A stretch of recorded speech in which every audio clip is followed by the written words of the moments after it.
poin-poin apa yang Anda dapatkan dari pelatihan hari ini? Silakan. Yang saya dapatkan di sini, yang saya highlight, yang saya garis bawahi, kemudian nanti ada korelasinya dengan tema hari ini menuju transformasi revolusioner. Ini tidak berlepas dari sosok Syekh Al Zaitun. Makanya tadi saya bertanya yang relate dengan apa yang disampaikan oleh Prof. Itu Jalma Utomo. Ya, nah Jalma Utomo itu kebetulan ternyata bukan identik lagi, itu sama dengan kepemimpinan transformasional, dan ini juga transformasi revolusioner. Nah, itu sesuai dengan saya semester 6 sedang menyusun skripsi bab 4. Untuk bab 2-nya ini sedang saya kajian pustakanya sedang saya dalamin, itu mengenai transformational leadership. Ternyata apa yang disampaikan oleh para profesor, kemudian simposium sebelumnya, itu bahwa saya itu ya seorang transformational leadership. Jadi dia mempunyai big true leadership. Jadi mampu mengadakan perubahan besar. Nah, jadi sangat sesuai gitu. Kemudian juga transformational leadership itu nanti bisa mengeluarkan yang dipimpinnya itu keluar dari zona nyaman. Kemudian bisa mencapai kepada digiring untuk menuju kepada level tertinggi, ya melampaui mungkin yang dirinya gitu. Luar biasa. Ternyata yang utama juga dalam kepemimpinan transformasional itu sesuai dengan yang disampaikan oleh Prof. Sutisna tadi, bahwa itu Jalma Utomo. Nah, Jalma Utomo itu terus hubungannya dengan Triloka yang disampaikan oleh Ki Hajar Dewantara, yaitu adanya Ingarso Suntulodo. Nah, itu salah satu ciri kepemimpinan transformasi itu lead by example. Jadi memimpin itu dengan contoh. Kalau bahasa hadisnya lakon kana fi Rasulillahi uswatun hasanah. Nah, itu sudah dicontohkan. Jadi kami yang ada di Mahad ini mengikuti, mencontoh, ya kami juga diarahkan untuk terus belajar, terus berlatih, terus mengupgrade diri. Itu sangat relate begitu. Poin penting yang Anda dapatkan dalam pelatihan pelaku didik ini apa, dan apa yang akan Anda sampaikan kepada kawan-kawan di kelas 12 ya sekarang? Saya kelas 10. Kelas 10 serta teman-teman lainnya di Indonesia. Silakan. Di sini saya ingin menyampaikan bahwa sebenarnya ini generasi sekarang sebenarnya bisa menjadi generasi emas apabila kita memiliki kesadaran bahwa pentingnya akan pendidikan untuk masa depan nanti. Jadi apabila kita bisa melakukan pendidikan secara efektif dan menjadikannya sebagai motivasi untuk kedepannya, maka kita mampu menciptakan generasi emas. Seoptimis apa Prof, dan apa langkahnya yang bisa Prof, gagasan apa yang Prof bisa berikan kepada Mahad Al Zaitun? Terakhir Prof, silakan.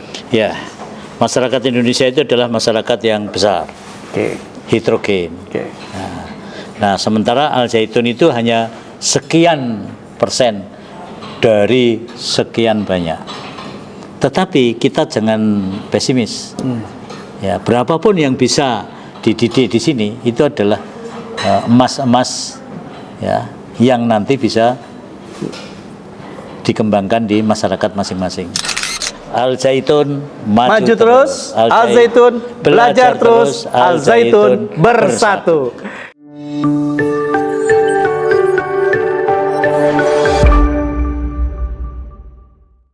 Assalamualaikum Merdeka Prof. Assalamualaikum Merdeka. Gimana Mas kabarnya? Semangat serius nih. Wah, super semangat. Dari kemarin terus pagi kan ngisi kegiatan seharian. Terus keliling Mahad. Tadi kan? Ke IAI. Ke IAI. Ya alhamdulillah. Terus tadi kita baru selesai. Sehat. Sekarang kita minta untuk podcast. Besok baru kembali ya? Ya, siap, besok langsung pagi. ke Jogja. Terus kegiatan di Jogja apa dalam pekan besok ini kan Senin ya. Kita masih menunaikan tugas sebagai dosen mengajar. Oh, di mana? Saya mengajar di Universitas Sarjana Wiyata Taman Siswa dan Universitas Negeri Yogyakarta. Tempat Prof Supriyoko juga. Iya, Oh, siap. Waktu Di sana S2. Ah. Lalu saya masih tidak tetap juga di UNY, S3 Manajemen Pendidikan. Oh, Lokcus kan pernah ke sana, Prof. Podcast lagi. Oh, kapan? Bulan April. Oh, Seingat saya bulan April. Iya, iya. Kita podcast dengan Prof Supriyoko. Oh iya. Sehat ya Prof Supriyoko? Ya, alhamdulillah beliau sehat. Ya, Dan Prof. saya ditugasi ke sini oleh beliau. Oh, seperti Iya. itu. Iya. Alhamdulillah baik. Prof, pertanyaannya adalah tentang kegiatan pelatihan pelaku didik. Ya. Prof, membaca nggak kok judulnya atau temanya atau kegiatan ini disebut pelatihan pelaku didik? Apa yang Prof baca? Ya. Nah, ini yang saya tertarik. Waduh. Tertarik. Jadi di Al Zaitun ini semua orang Oke. ya, Ya. itu berperan secara baik. Nah, Ki Hajar Dewantara mengatakan bahwa setiap orang itu adalah guru dan setiap tempat adalah tempat untuk belajar. Oke. Nah, saya jumpai di sini. Ya, bahkan Syekh tadi mengatakan, ya, ada tukang masak, ada tukang potong ayam, ada apa, dipanggil satu-satu. Ya, bagaimana peran dia di dalam membangun ekosistem pendidikan? Nah, itu yang menurut saya adalah ilmunya Ki Hajar itu ada di sini. Oke. Secara tidak langsung ternyata berkesesuaian. Karena semua orang itu adalah guru gitu. Ya, itu yang Prof baca ya. Iya. Ketika namanya pelatihan pelaku didik. Iya. Oke. Nah, pelaku didik ini kan yang berperan di dalam pendidikan. Ya. Dan semua di sini ya tadi mulai dari masak, kemudian yang menanam padi, Betul. ya, Petugas unggas kaki dua, petugas keamanan, hewan kaki empat, gitu kan, iya. keamanan. Sehingga tidak hanya guru, Ya. ya, tetapi adalah nanti pelaku-pelaku ini ya berperan di dalam pendidikan. Ya, betul. Nah, dalam teori Barat itu kita mengenal namanya community, social community. Ya, Oh, social yang tadi community. Prof bilang. Ya. Social learning. Ya, maaf, community learning. Community learning. Ya. Ya, tadi saya lihat sih materinya. Ya, termasuk social community juga karena Oke. kan komunitas sosial kan. Ya. Ya, kemudian community learning. Jadi masyarakat pembelajar. Nah, itu kan keluarga, masyarakat, sekolah. Nah, ini kan berintegrasi ya, Ya. untuk membangun pendidikan secara umum. Oke. Ya, disitulah Mas Nasution ya. Nasution, Mas tapi Nasution ya. Ya, ya, bahwa atmosfer pendidikan Ya. ya yang dibangun di Al Zaitun ya ini ya implementasi dari community learning itu. Oke. Ya, sesungguhnya Prof, yang tadi Prof sebutkan itu adalah sebuah ide gagasan pemikiran Syekh. Syekh menyebutnya ekosistem pendidikan yang tidak terputus. Ya, Ekosistem pendidikan yang tidak terputus, ya seperti apa yang tadi Prof sebutkan, yang tadi Syekh perkenalkan, seperti itu. Nah, ketika masuk kepada ekosistem pendidikan yang tidak terputus, gagasan Syekh, itu Prof, secara pendidikan, Indonesia akan masuk kepada tema ini sih sesungguhnya. Nah, ini saya lihat adalah gagasan Syekh, sehingga dari mana sih yang aku lihat ya Prof, dari mana sih awalnya pendidikan itu? Ternyata awalnya pendidikan itu ya dari pelaku didiknya. betul. Gimana Prof? Ya, setuju saya. Dan Pak Presiden sekarang ini Ya. dengan dua konsep pendidikan adalah pendidikan sekolah unggul, kemudian sekolah rakyat, ya semuanya berbasis asrama. Oh, Ki Hajar Dewantara jauh sebelumnya sudah mendengungkan pondok asrama, di mana pondok itu tempat belajar, ya tidak hanya ilmu agama tetapi juga ilmu kehidupan. ya. Jadi ilmu agama dan ilmu kehidupan itu berintegrasi. Itu konsep pondok asrama Ki Hajar Dewantara. Dan saya jumpai di sini Ya. bahwa di sini adalah integrasi ilmu kehidupan. Ya, setelah 104 tahun ya. Iya betul, masjid ini selain fungsi ibadah yang selama ini ada. Ya. Nah, fungsi untuk menimba ilmu kehidupan itu benar-benar kita rasakan. Ya. Aura apa, Prof, yang Prof rasakan? Integrasi. Seperti apa contohnya? Ya, ekosistem pendidikan tadi kita jumpai di sini, atau community learning tadi. Terus Prof terpikir apa, Prof, ketika tadi di masjid itu, terus Prof memberikan pemaparan, Syekh juga menyambut gagasan, apa yang Prof pikirkan? Ya, saya melihat apa ya, para peserta ini semula terus terang saya kok pesertanya ada orang tua, ada mahasiswa, ada tukang potong ayam, kemudian ada jagain ikan, ada petani. Oke. Ya itu first impressionnya seperti ya, itu. Iya. Terus kemudian ini kita baca community learning itu atau ekosistem pendidikan menurut saya. Ekosistem pendidikan yang tidak terputus. Iya, betul. Itulah saya kira semua peran itu, semua pelaku itu bisa memerankan sebagai pendidik.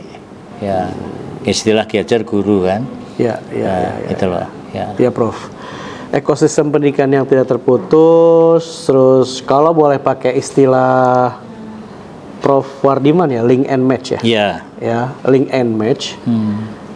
Prof melihatnya akan seperti apa ketika link and match, deep learning, apalagi sih Prof, tema-tema apa? Ya, gagasan-gagasan link and pendidikan? match itu kan pendidikan yang kita selenggarakan ini harus selaras dengan kebutuhan masyarakat. Oke. Jadi harus match kan. Oke. Ya, Terus itu. ada deep learning. Ya, kalau deep learning itu sebenarnya sudah lama ya. Oke. Deep learning itu kan pembelajaran mendalam. Nah, Pak Menteri sekarang ini menekankan kembali. Oke, betul. Karena di UNY itu tahun 95 kita sudah mengambil tema DS itu adalah pembelajaran bermakna. Jadi itu sudah cukup lama kita pelajari. Ada joy learning, ada itu kan sudah kita pelajari. Nah, Pak Menteri sekarang ini gagasan itu kan dimunculkan kembali karena penting ya bahwa di dalam pendidikan itu harus pada tingkat yang paling dalam, maka pembelajaran mendalam ya, deep learning gitu. Oke. Ya. Ketika nih Prof, kita mapping nih yang tadi kita sebutkan, link and match, deep learning, terus kita package, ya kita paketkan gitu, menjadi ekosistem pendidikan yang tidak terputus, konsep berasrama, abad 21, modern, dan 100 tahun kemerdekaan, Indonesia akan jadi apa? Nah, sebentar, abad 21 sendiri ini kan dikesankan bahwa generasi yang kita bangun itu generasi yang memiliki 8 ciri tadi. Ya. Ya, kolaborasi, komunikasi. Betul. C ya. Ya, C ya, kemudian berpikir kritis, ya, kemudian kewarganegaraan, ya, ketakwaan pada Tuhan. Kemudian kesehatan. Nah, itu ciri-ciri lulusan yang ingin kita bangun. Nah, apa hubungannya dengan Indonesia Emas ya? Nah, Indonesia Emas itu masyarakat yang kita cita-citakan adalah masyarakat modern, masyarakat yang demokratis, masyarakat yang maju, masyarakat yang futuristik kan gitu kan. Nah, bagaimana generasi ini ya untuk mewujudkan Indonesia Emas itu harus kita persiapkan dengan baik. Jadi tidak ujuk-ujuk. Ya, ini by proses. Nah, kita kan sekarang tahun 2025 ya. Nah, 2045 masih berapa tahun? 20. Nah, ini kan masih tahapan panjang. Kalau Renstra, rencana strategis, itu termasuk rencana jangka panjang. Nah, hingga kita bisa membuat persiapan-persiapan ke arah ke sana. Nah, anak-anak kita yang sekarang lagi belajar ini, ya kita siapkan ke sana. Sehingga masyarakat maju yang kita cita-citakan itu harus kita bangun sejak dini. Nah, Al Zaitun saya melihat dengan pendidikan berasrama, ya, integrasi antara ilmu agama dan ilmu kehidupan, ya, kemudian pembinaan karakter yang baik, ya, karena pendidikan di sini kan 24 jam. Ya, ini akan bisa bagaimana menyiapkan anak-anak menuju generasi emas 2045. Ya. Ya, masyarakat yang kita cita-citakan masyarakat yang modern tadi, gitu. Ya. Katakan itu mapping roads, ya kan, ya Prof ya. Ya. Mapping roadnya abad 21, Syekh Al-Zaitun, Syekh Panji Gumilang itu sudah membuat mapping road itu. Termasuk di dalamnya tadi kita melakukan pelatihan pelaku didik. Match banget. Peserta didik, pelaku didik dilatih, diberikan tunjuk ajar. Bahasa Syekh, peserta didik itu dihantarkan, bukan dididik. Itu yang pernah saya dengar dari Syekh Al-Zaitun. Ya. Kita menghantarkan, kata Syekh. Kenapa?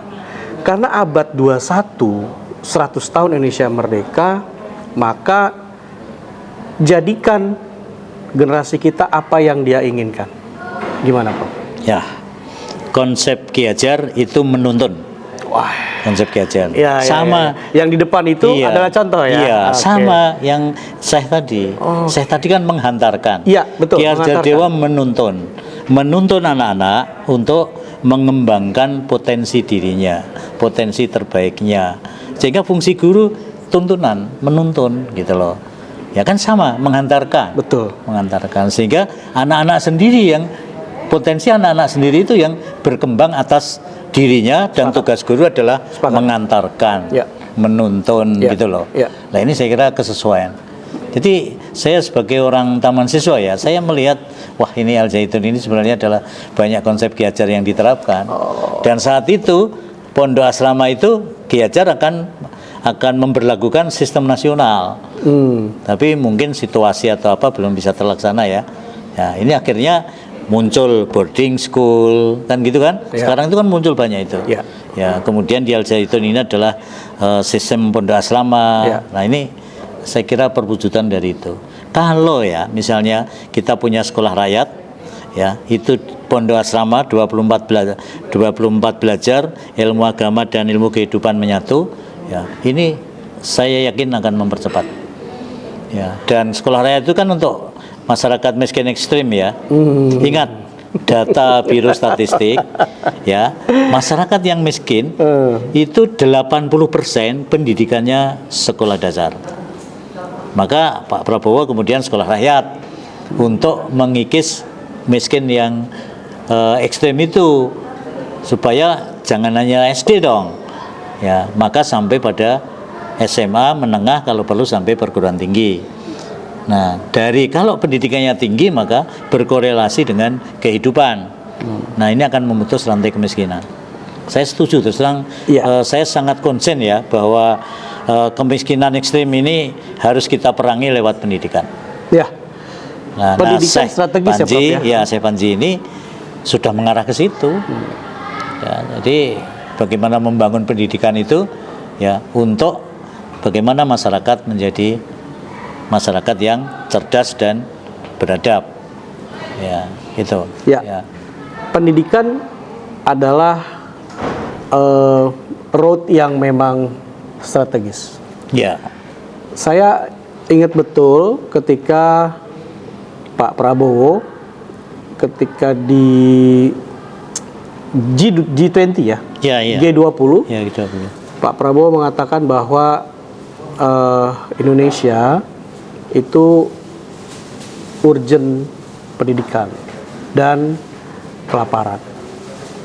Itu yang disampaikan Pak Prabowo ketika pidato di G20 itu. Ya. Darurat lah, darurat pendidikan dan darurat kemiskinan. Sejujurnya Prof, saya melihat ada kekhawatiran ketika memang muncul bahasa sekolah rakyat dan sekolah unggul. Dalam satu kesempatan pun Syekh Al-Zaitun mengatakan hancurnya peradaban Romawi, peradaban Utsmani itu dikarenakan pendidikan yang memiliki level atau kasta. Ya. Itu. Berasrama pun pernah dikatakan bahwa semua level sama ketika masuk ke dalam pendidikan asrama. Nah, kecenderungan berasrama itu kan 24 jam, ya bahkan para pelajar tidak akan pernah tahu, Prof. Mungkin ya, anak si A, si B, si C itu tidak pernah tahu bagaimana kasta ayahnya. Prof melihatnya ya antara berasrama dengan sekolah rakyat dan sekolah unggul seperti ada kasta bahasa saya, itu gimana melihatnya? Ya, tadi kan saya katakan ya, Pak Prabowo ini kan melihat kemiskinan. Tadi darurat kemiskinan dan darurat pendidikan kan cocok sudah. Jadi dalam rangka mengurangi kemiskinan ekstrem itu, maka pendidikan. Ya, datanya adalah kemiskinan itu 80% itu adalah pendidikan dasar. Artinya apa? Hanya 20% yang pendidikannya di atas pendidikan dasar. Jadi sebagian besar ya pantas karena pendidikan rendah kemudian timbul kemiskinan. Nah, ini pendidikannya kita bangun ya, pendidikan tinggi ya, sehingga akan mengurangi ini. Nah, kalau kita sekolah rakyat ini benar-benar berasrama, integrasi semua ilmu di situ, ini kan akan mempercepat bagaimana mengatasi kemiskinan. Karena maaf ya, sekarang ini mengatasi kemiskinan itu hanya dengan bantuan-bantuan toh. Bantuan beras, bantuan tunai, bantuan itu hanya mengatasi sesaat. Pendidikan mengatasi jangka panjang. Betul. Itu saya kira saya sangat respect. Ketika BLT dan macam-macam saya tidak begitu respect. Itu hanya mengatasi sesaat. Bahkan ya, uang itu kadang-kadang ya untuk hal-hal konsumtif yang seharusnya untuk sebulan, seminggu habis dan lain-lain. Itu yang terjadi. Dan berikutnya hidup miskin lagi. Nah, sehingga ya sekarang dua-duanya lah, untuk mengatasi jangka pendek boleh lah, tapi kita harus bagaimana mengatasi jangka panjang gitu loh. Ya, sehingga ada yang kita tuju. Sehingga apa yang kebijakan Pak Prabowo dengan sekolah rakyat, sekolah unggul, saya sendiri sangat setuju terus terang. Dan kita perlu memberi jalan ya pada anak-anak kita yang pintar, yang cerdas ya, memberi kesempatan seluas-luasnya. Nah, jadi bukan berarti kasta. Ya, tapi memang ada sesuatu yang ingin kita prioritaskan. Ya, coba kita ingat zaman penjajahan ya, di mana yang boleh sekolah itu hanya anak-anak pejabat, priyayi. Ya. Sementara yang masyarakat biasa itu tidak boleh, hanya boleh sampai sekolah dasar atau setara juru tulis, kata Ki Hajar. Nah, itu kan pengkastaan penjajah kan sangat kentara. Nah, sekarang kan semua orang mau pendidikan sampai tingkat apapun terbuka lebar. Ya. Hanya tadi masyarakat yang kurang mampu ini dia tidak akan bisa menjangkau pendidikan sampai tingkat tinggi. Karena apa? Karena biaya, sementara ilmunya terbatas. Ketika beasiswa adalah beasiswa untuk anak pintar, dia kalah. Nah, ini kan harus ada treatment khusus kan? Nah, sekolah rakyat itu treatment khusus. Sehingga saya banyak orang yang mungkin tidak setuju, tapi saya sebagai orang pendidikan ya, saya kebetulan juga Ketua Dewan Pendidikan Daerah Istimewa Yogyakarta, sangat setuju. Saya pernah menulis juga hubungan antara kemiskinan dan pendidikan. Sama apa yang dipikirkan itu. Gitu. Tema tadi yang saya highlight adalah transformasi revolusioner. Transformasi revolusioner, saya teringat ketika gagasan Syekh Al-Zaitun memberikan hadiah waktu itu tepat tanggal 2 Mei, Hari Pendidikan Nasional. Syekh Al-Zaitun memberikan hadiah kepada bangsa Indonesia ide gagasan membangun 500 titik ekosistem pendidikan yang tidak terputus dari Merauke sampai Sabang. Itu Prof. Nah, dengan 3.000 hektar semua sudah dihitung, dikalkulasi, dan ternyata gagasan Syekh Al-Zaitun adalah membangun 500 titik ekosistem pendidikan yang tidak terputus. Sekarang progresifnya adalah transformasi revolusioner. Ya. Apa yang Prof bisa sampaikan ketika transformasi revolusioner itu membangun 500 titik ekosistem pendidikan yang tidak terputus tadi? Ada yang tukang ayam, ya kan, atau yang di Petani. posisi PIC lah, katakan seperti itu ya, petani, unggas, terus hewan Ternak. berkaki 4, ternak, dan lain-lain. Semuanya sampai kepada pengamanan. Itu ekosistem pendidikan yang tidak terputus. Gimana, Prof? Nah, pandangan-pandangan Syekh Al-Zaitun, Ya, ya, jauh ya. ya, sebenarnya sudah futuristik, sudah jauh ke depan. Ya, Ya. Nah, kita berharap kalau misalnya kita punya per kabupaten satu saja, ya, kita sekolah yang kita bangun dengan ekosistem pendidikan, yes. ya, mungkin akan terjadi lompatan yang luar biasa. Lompatan ya, untuk lompatan. Indonesia Oke. emas. Jadi itu cara berpikir yang yang growth mindset ya, cara berpikir yang tumbuh Ya, ya. ya, yang terus berkembang gitu. Istilah saya adalah transformasi revolusioner. Itu transformasi yang mendasar, perubahan yang sangat mendasar, tidak sekedar berubah. Betul. Ya, tapi perubahan yang sangat mendasar. Betul, dan berkaitan semuanya. Iya. Jadi kalau konsep ini bisa diterapkan, ya saya kira sangat bagus. Nah, sekarang PR-nya adalah bagaimana kita bisa bekerja dengan pemerintah atau bekerja dengan lembaga-lembaga pendidikan untuk membangun seperti ini. Itulah kenapa sih Prof sepertinya profesor diundang. Saya ingat tadi Syekh di awal bilang kita undang semua profesor supaya pendidikan terangkat. Dan episode pertama saya katakan ya, atau pekan pertama langsung profesor yang memberikan pemaparan. Iya. Ya Prof. Sekarang saya pengen tanya tentang kampus Al-Zaitun. Prof sudah ke objek-objek tadi. Ya. Tadi Prof juga sempat bilang, wah, saya kok nggak nyangka ya. Gitu. Sebenarnya sih memang tamu-tamu yang diundang ke Mahat Al-Zaitun itu hampir sama bahasanya, excited. Ya. Wih, kok bisa ya gitu? Ya. Sebegini luas, bagaimana ya mengelolanya? Terus lahannya? Ya. Saya ambil istilah Profesor Imam Suprayogo yang dari UIN Malang. Ya, UIN Malang. Ya. Bahasa beliau adalah Syekh Panji Gumilang itu berkata di atas benda, bukan berkata di atas kata. Mungkin kalau sekolah lain, yuk kita nanam padi hanya gambar, ya. Yuk kita buat kapal hanya gambar, atau yuk kita mancing hanya gambar. Tapi kalau di Al-Zaitun, yuk nanam padi, nanam Prof. Nanam. Belum lama kami ngeliput Prof. Ya. Ngeliput para santri, para pelajar itu panen raya. Bahkan konsep tradisional modern ya itu tetap digunakan Prof.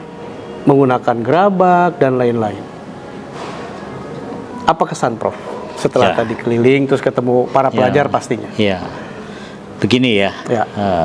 Konsep saya ini kan ekosistem pendidikan di situ Yang tidak terputus. mulai hulu sampai hilir ya. Iya, betul. Itu ada di sini. Ada di sini. Lalu semuanya bernilai pendidikan. Iya. Ya. Nah, kita kan sekarang ada konsep makan bergizi ya. Ya, Nah, sebenarnya kita coba di sini. Ya. Ya, karena ikannya bagaimana dipelihara mulai bibit sampai selesai, kemudian bagaimana disimpan, bagaimana. Nah, itu kan proses pendidikan. Ya. Dan kalau anak-anak tahu semua tahapan-tahapan itu, ya, mereka kan wah ternyata sehat. Ya. ayam juga begitu. Ya, yang saya amati tadi kan saya di pertanian, perkapalan, kemudian unggas, ya perikanan saya kunjungi itu, ya. Dan stoknya luar biasa.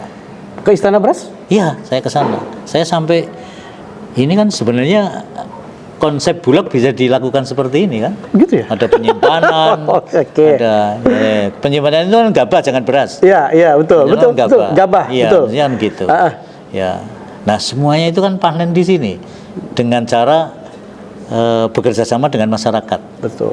Nah itu yang saya P3KP. kira punya nilai yang tinggi, hingga masyarakat sekitar itu jadi memiliki. Betul. Kita punya nilai pemberdayaan. Betul. Dan masyarakat tidak kelaparan. Itulah yang ditekankan oleh Syekh, ya, bahwa ketahanan pangan itu ya menurut saya ya ini. Ya, jadi kita punya penyimpanan, punya ya, gitu. Jadi mulai karbohidrat, proteinnya, semua sudah diproses ini. Ya. Ketika saya makan malam tadi, pertanyaan saya, ini yang tidak ada di sini apa? Semua ada di sini. Pisang ada di sini, ayam ada di sini, beras apa lagi, sayur ada di sini. Nah inilah saya kira yang dimana ekosistem pendidikan yang tidak terputus. Yang tidak terputus itu juga termasuk itu, termasuk tahapan-tahapan itu. Iya, betul. Yang ini yang saya kira ya tidak sekedar community learning lah, ya, tapi juga benar-benar hidup, real, ya. Nah itu moral action lah. Moral action, bukan saja moral knowing. Ya, kalau kita kata Pak Imam adalah di atas kata, itu kan berkata moral, di atas benda. Iya, itu kan moral knowing saja. Iya, kalau berkata di atas kata moral knowing. Moral action kalau sudah kita jadi melakukan.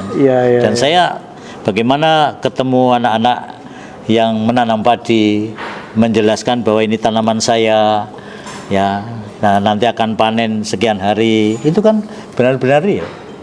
Ini kapalnya, ini akan bisa dipakai untuk menangkap ikan. Nah semuanya dijelaskan dengan baik oleh anak-anak. Ya, itulah moral action tadi. Betul. Prof, berarti nih Prof, ketika ekosistem pendidikan yang tidak terputus nih Prof, ada one pipe education, dari PAUD di Mahat kan tuh ada PAUD juga Prof. Iya. PAUD sampai perguruan tinggi. Iya. Terus tadi sempat sih Prof saya dengar di pemaparan kata Prof, lahan sebegini luas, karena Prof sendiri berapa Prof? Berapa hektar? 19 hektar. 19 hektar. Sedangkan di sini berapa hektar kata saya tadi? 5.000 berapa tadi? Bisa berapa membangun kampus? Oke. Nah terus Prof kan bilang, berarti bisa dong bikin universitas. Iya, betul. Ya gitu Prof ya? Betul. Bibitnya udah ada berarti kan? Iya. Pertanian, perkapalan. Iya. Itu semua tinggal kita bangun universitas yang jurusannya lengkap, sehingga lembaga pendidikan itu mulai masuk sampai umur 25 itu sudah lulus S3. Saya setuju itu konsep itu. SD 6 tahun, SMP 3 tahun, SMA 3 tahun. Berapa itu? Iya, 12. 12 kan? Iya. Ya, sebentar. 6, 3, 12 itu lulus SMA. Betul. Gitu ya? Iya. Kemudian perguruan tinggi berapa tahun? 4. Ya, berapa? 16. Nah, Oke. ya. Sorry. SD itu kan 12 tahun. Jadi umur 6 tahun tambah 6 atau 7 tahun, 12. SMP 3 tahun, 15. SMA 3 tahun, 18. S1 4 tahun, 22. Oke. Ya. Nah, S2 berapa tahun?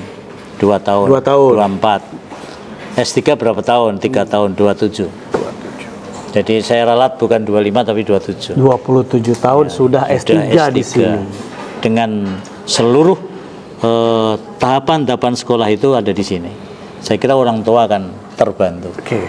Prof, terakhir nih, katakan yang tadi Prof sebut 27 tahun S3 di Mahat Az-Zaitun, ya, seluruh bangsa Indonesia akan fokus kepada hal tersebut. Oke.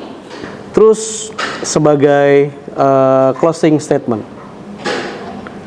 seoptimis apa Prof dan apa langkahnya yang bisa Prof, gagasan apa yang Prof bisa berikan kepada Mahat Az-Zaitun? Terakhir Prof, silakan. Ya, masyarakat Indonesia itu adalah masyarakat yang besar, heterogen. Nah, sementara Al Zaitun itu hanya sekian persen dari sekian banyak. Tetapi kita jangan pesimis. Ya, berapapun yang bisa dididik di sini itu adalah emas-emas ya yang nanti bisa dikembangkan di masyarakat masing-masing. Jadi ada dampak atau outcome ya di masyarakat. Sehingga ya kita jangan karena kecil. Yang kita kecil itu yang kita didik itu menghasilkan emas, dan mereka di masyarakat akan menjadi panutan, akan menjadi pelopor, sehingga akan terwujud pendidikan-pendidikan di masa depan. Ya, itu harapan kita. Karena nggak mungkin kan dengan sekian jumlah penduduk ya akan seperti ini, kan juga nggak mungkin ya. Ya, tapi kita berharap lewat Al Zaitun ya, yang nanti kita harapkan ada perluasan akses, jumlahnya lebih banyak, masyarakat yang berminat lebih banyak, nah kita menghasilkan emas-emas lebih banyak.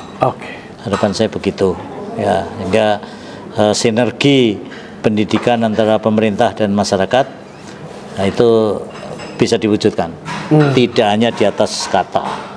Tidak hanya di atas kata. Ya, tetapi action langsung. Actionnya. Praktek. Siap. Ya, gitu Ya. saya kira. Berarti oleh-oleh Prof dari Mata Zaitun banyak banget nih ya. Ya. Yang akan Prof bawa nih ya. Ya. Siap. Terima kasih Prof. Oh ya, tadi ada yel-yel apa? Al Zaitun apa? Prof tadi yang Maju terus. maju terus, Belajar terus. Belajar terus. Al Zaitun bersatu. Al Zaitun bersatu. Ya, kita ulang ya Prof. Ya. Al Zaitun Maju terus, Al Zaitun belajar terus, Al Zaitun bersatu. Ya, demikian wawancara saya dengan Profesor Sutrisna Wibawa sama ya Prof? Sama. Profesor Sutrisna Wibawa MPD. Ya, beliau menjadi narasumber pertama di pelatihan pelaku didik 1 Juni 2025. Dan Al Zaitun kembali memberikan hadiah itu kepada bangsa Indonesia karena tepat 1 Juni adalah hari lahir Pancasila.